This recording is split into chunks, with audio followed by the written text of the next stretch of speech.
जो भी यूएस का टूरिस्ट वीजा अप्लाई करता है और 50% वीजा इन्हीं दो सवालों के ऊपर डिपेंड करता है। मैक्सिमम लोग 2-3 आंसर जो है वो मिक्स कर देते हैं, खुद भी कंफ्यूज हो जाते हैं और वीजा ऑफिसर को भी कंफ्यूज कर देते हैं। खुद को वेल एस्टेब्लिश्ड शो करना है, खुद को अमीर शो करना है। 3-4 मिनट का इंटरव्यू होता है और वहां जो भी आपका इंटरव्यू लेता है वो ट्रेंड होते हैं। आपके एक्सप्रेशन से ही आपका झूठ पकड़ लेंगे। यूएस वीजा इंटरव्यू में क्या क्या पूछा जाता है, क्या क्वेश्चन आंसर होते हैं, कुछ नहीं होते क्वेश्चन आंसर। बस अपनी प्रोफाइल देखो। टूरिस्ट वीजा पर यूएसए जाना है और यूट्यूब पर वीडियोस देख देख के थक गए हो कि कौन कौन से सवाल इंटरव्यू में पूछे जाएंगे, तो ये वीडियो देखने के बाद आपको कोई और वीडियो देखने की जरूरत नहीं पड़ेगी। सिर्फ एक वीडियो में ही मैं सारी चीजें आपको क्लियर कर दूंगी। और अगर आप मेरी बताई चीजों को फॉलो करते हो, मतलब वीजा इंटरव्यू में मेरे बताए गए तरीके से आप सवालों के जवाब देते हो, तो आपको अमेरिका का टूरिस्ट वीजा लेने से कोई नहीं रोक सकता है। मैं कुछ क्वेश्चंस बताऊंगी, उनके आंसर प्रिपेयर कर लो, आपको आसानी से वीजा मिल जाएगा। Hello, my name is Urmi Thakur and welcome to Spearhead International. देखो, यूएस टूरिस्ट वीजा में 2 कॉमन सवाल होते हैं जो सबसे पूछे ही जाते हैं, और बाकी जितने भी क्वेश्चन वीजा इंटरव्यू में पूछे जाते हैं वो सारे आपकी प्रोफाइल में से ही पूछे जाते हैं और वीजा ऑफिसर वहीं से सवाल निकालते हैं। तो मैंने जैसा बोला कि 2 सवाल है जो सभी से पूछे जाते हैं। जो भी यूएस का टूरिस्ट वीजा अप्लाई करता है और 50% वीजा इन्हीं 2 सवालों के ऊपर डिपेंड करता है। सो फर्स्ट क्वेश्चन है कि यूएस ही घूमने क्यों जाना है। देखो, सवाल बहुत ही सिंपल है और इसका आंसर आपने बड़ी ही क्लैरिटी के साथ देना है। कंफ्यूज बिल्कुल भी नहीं होना है। अब मैक्सिमम लोग 2-3 आंसर जो है वो मिक्स कर देते हैं, खुद भी कंफ्यूज हो जाते हैं और वीजा ऑफिसर को भी कंफ्यूज कर देते हैं। तो आपने वो गलती बिल्कुल भी नहीं करनी है। आपने क्लियरली बोलना है कि मैंने घूमने जाना है, डिज्नीलैंड घूमना है, लॉस एंजलिस घूमना है और उसके पास वाले होटल्स की मैंने बुकिंग भी करवा रखी है। इतनी से इतनी डेट को मैं यहाँ रुकने वाला हूँ, उसके बाद मैं इस डेट को वापस आ रहा हूँ और ये रही मेरी टिकट्स। क्लियर? मतलब पूरी क्लैरिटी के साथ में आपने अपना प्लान लेकर जाना है कि 5 दिन यहाँ, 10 दिन वहां, 3 दिन यहाँ, 4 दिन यहाँ। ये रहा मेरा पूरा का पूरा प्लान और मैं पूरी की पूरी तैयारी करके बैठा हुआ हूँ। जैसे मैंने आपको पहले ही बताया था कि खुद को कंफ्यूज सा शो नहीं करना है, और अगर कोई बिजनेस इवेंट अटेंड करने आप जा रहे हो तो उसका भी आपने प्रूफ साथ में रखना है। जब बात आती है इनकम सोर्स की, तो आपने क्या बोलना है। अगर कोई बिजनेस या जॉब आप दिखा रहे हो तो उसमें शो करना है कि ये जॉब या फिर बिजनेस जो है वो आप लॉन्ग टाइम से कर रहे हो। नई नई जॉब या नया नया बिजनेस जो है वो नहीं दिखाना है। अब कई लोग क्या करते हैं कि न्यू एमएसएमई का रजिस्ट्रेशन करवाकर सर्टिफिकेट लगा देते हैं, और नया सर्टिफिकेट जब आप लगाते हो तो उसके नुकसान ज्यादा है और फायदे कम है। और अगर आपने ये गलती कर दी कि अपना काम टेम्परेरी सा दिखा दिया या फिर कोई छोटे मोटे 2-3 बिजनेस शो कर दिए, तो आप फिर वीजा भूल जाओ। वो ऐसे बंदों को वीजा नहीं देते हैं। उनको दिखाना है आप वेल एस्टेब्लिश्ड हो, और आपने जो भी जवाब देना है वो कॉन्फिडेंस के साथ देना है, क्योंकि कॉन्फिडेंस ही आपको यूएस का वीजा दिलाएगा। दूसरा सवाल भी बहुत ही इंपॉर्टेंट है। वीजा ऑफिसर जब पूछते हैं कि वो कैसे मान ले कि आप घूम फिर के वापस इंडिया आओगे, लोग सोचने लग जाते हैं कि अब इसका जवाब क्या दूं, और इसी वजह से उनका वीजा भी रिजेक्ट हो जाता है। देखो, सवाल है तो थोड़ा सा ट्रिकी और आपने सोच समझ के बड़ी सूझबूझ के साथ में इसका जवाब देना है। इस सवाल के जवाब में आपने अपने जो स्ट्रॉन्ग होम टाइज है वो शो करनी है, स्ट्रॉन्ग बॉन्डिंग शो करनी है कि इंडिया के से आपकी जो बॉन्डिंग है वो क्या है, स्ट्रॉन्ग टाइज क्या है। स्ट्रॉन्ग टाइज है आपकी फैमिली, आपके बच्चे, आपका बिजनेस, आपके एसेट्स, आपका बैंक बैलेंस। और जब इस सवाल का जवाब देना है तो आपने यही बताना है कि इंडिया में आपकी फैमिली है, बच्चे है, बिजनेस है, हस्बैंड है, वाइफ है, मम्मी डैडी है, आपकी प्रॉपर्टीज है, इन्वेस्टमेंट है, बैंक में पैसे पड़े हुए हैं, और जब सब कुछ इंडिया में है तो आप वापस आओगे ही आओगे। इन सिंपल वर्ड्स, खुद को वेल एस्टेब्लिश्ड शो करना है, खुद को अमीर शो करना है, वेल सेटल्ड शो करना है। देखो, यूएस वीजा बेस्ड होता है पैसों के ऊपर। एक सीधी सी बात है, आप कहीं भी घूमने जाते हो तो अपने पैसों के और बजट के हिसाब से ही जाते हो ना। एक बेसिक सा एग्जांपल आपको समझाती हूँ। पैसे कम है तो आप मसूरी, नैनीताल या फिर इसके अलावा मनाली चले जाओगे।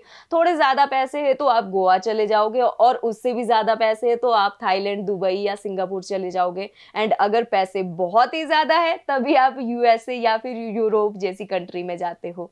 और यही चीज आपने वीजा ऑफिसर के सामने भी शो करनी है कि आप इंडिया में ही वेल एस्टेब्लिश्ड हो, बहुत खुश हो और आपको अमेरिका में रुकने या फिर वहां पे छुप के काम करने की जरूरत बिल्कुल भी नहीं है।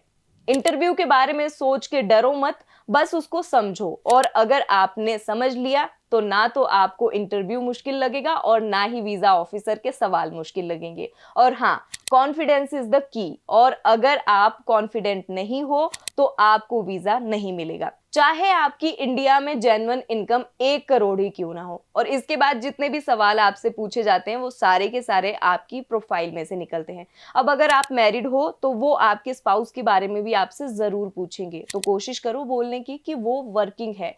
इसके पीछे एक रीजन है, उनको लगेगा कि वेल एस्टेब्लिश्ड फैमिली है, पैसा आ रहा है और ये आपके पास एक पॉजिटिव पॉइंट हो जाएगा। अपने डॉक्यूमेंट साथ लेकर जाओ। वैसे बहुत रेयर चांस होते हैं कि आपके डॉक्यूमेंट देखे जाएंगे, लेकिन डॉक्यूमेंट साथ जरूर लेकर जाओ। और डॉक्यूमेंट में मैरिज सर्टिफिकेट, बर्थ सर्टिफिकेट बच्चे का, अगर आपने उनको बोला है कि मेरी प्रॉपर्टीज है तो उसका भी आपको प्रूफ लेकर जाना है। मतलब जो चीजें भी आप बोल रहे हो उसका आपके पास प्रूफ होना बहुत ही ज्यादा जरूरी है।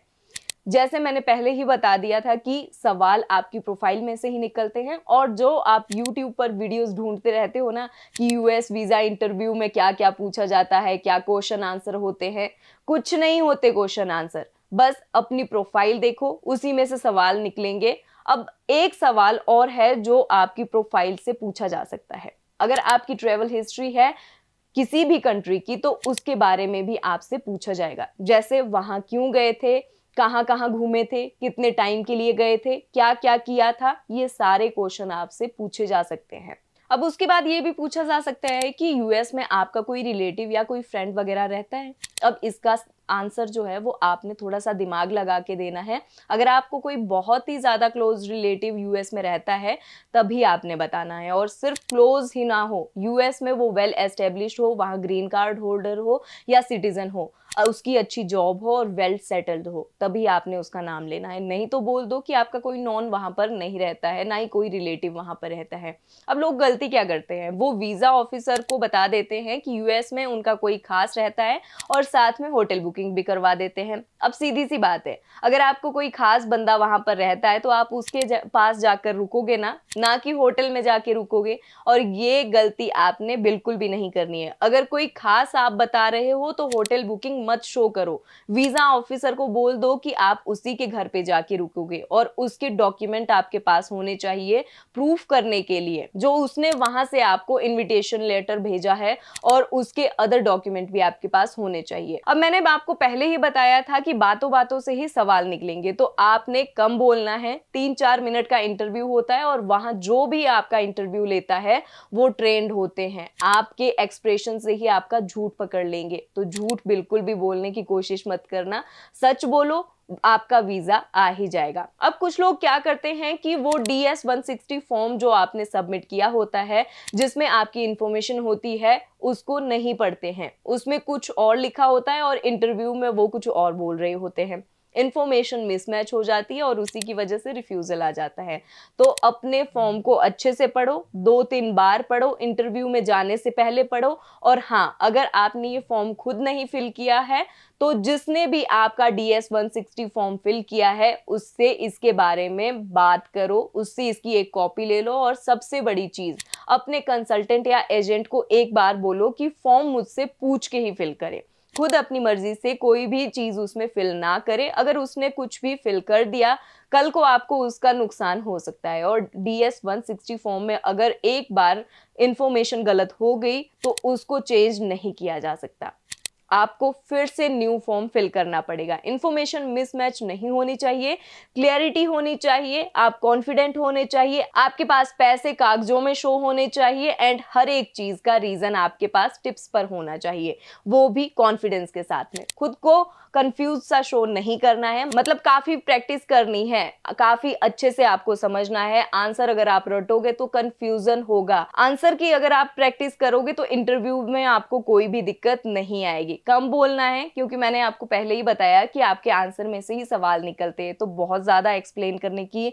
या फिर स्मार्ट बनने की कोशिश नहीं करनी है।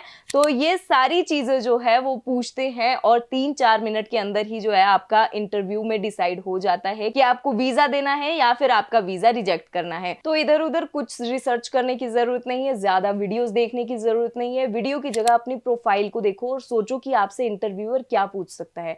बस जो आपके DS 160 फॉर्म में आपकी इंफॉर्मेशन है उसकी तैयारी करो कि आपसे क्या क्या पूछा जा सकता है और उसका आपने आंसर क्या देना है। उस चीज की फुल तैयारी रखो और वो आंसर जो है वो कॉन्फिडेंस के साथ अपने अपने मुंह से निकालने हैं। फिर देखो आपको क्यों नहीं वीजा मिलता है। आई होप आपको वीडियो इंफॉर्मेटिव लगी होगी और इसके बाद US टूरिस्ट वीजा पर कोई और वीडियो देखने की जरूरत आपको नहीं पड़ेगी। और मानो ना मानो, ये वीडियो देखने के बाद आपके अंदर थोड़ा सा कॉन्फिडेंस तो आ ही गया होगा कि आप US वीजा का इंटरव्यू इजीली क्लियर कर लोगे। लेकिन फुल कॉन्फिडेंस कैसे आएगा, पानी की तरह आंसर कैसे निकलेंगे, उसका बस एक ही रास्ता है और वो है प्रैक्टिस। आप जितनी ज्यादा प्रैक्टिस करोगे आपके आंसर उतने ही कॉन्फिडेंस के साथ आएंगे। कई लोग माइंड में प्रैक्टिस कर लेते हैं कि ये बोल देंगे वो बोल देंगे, लेकिन आपने ये गलती नहीं करनी है। अगर आप माइंड में प्रैक्टिस करके जाओगे तो वहां आपके माइंड में हुई प्रैक्टिस काम नहीं आती है। लेकिन अगर आपने बार बार इंटरव्यू की प्रैक्टिस की होगी या हर रोज आप प्रैक्टिस कर रहे हो तो इंटरव्यू में आपके वर्ड स्मूथली निकलेंगे, चाहे आपको स्ट्रेस भी उस टाइम पे क्यों ना हो रहा हो। आप हमारे थ्रू वीजा अप्लाई करते हो तो हम आपको प्रैक्टिस भी करवाएंगे, लेकिन अगर आप कहीं और से भी वीजा अप्लाई करते हो तब भी आप हमारे थ्रू जो है वो इंटरव्यू की तैयारी कर सकते हो, प्रैक्टिस आप कर सकते हो। वीडियो को अपने दोस्तों को भेजो जल्दी से, ताकि आपके साथ साथ किसी और का भी भला हो सके। बाकी वीडियो को लाइक कर दो और अगर अभी तक चैनल को सब्सक्राइब नहीं किया है तो सब्सक्राइब जरूर कर दो और बेल आइकन भी प्रेस जरूर कर देना, ताकि हमारी जब भी न्यू वीडियोज अपलोड होती है तो आपको उसकी नोटिफिकेशन मिल जाए। Thank you.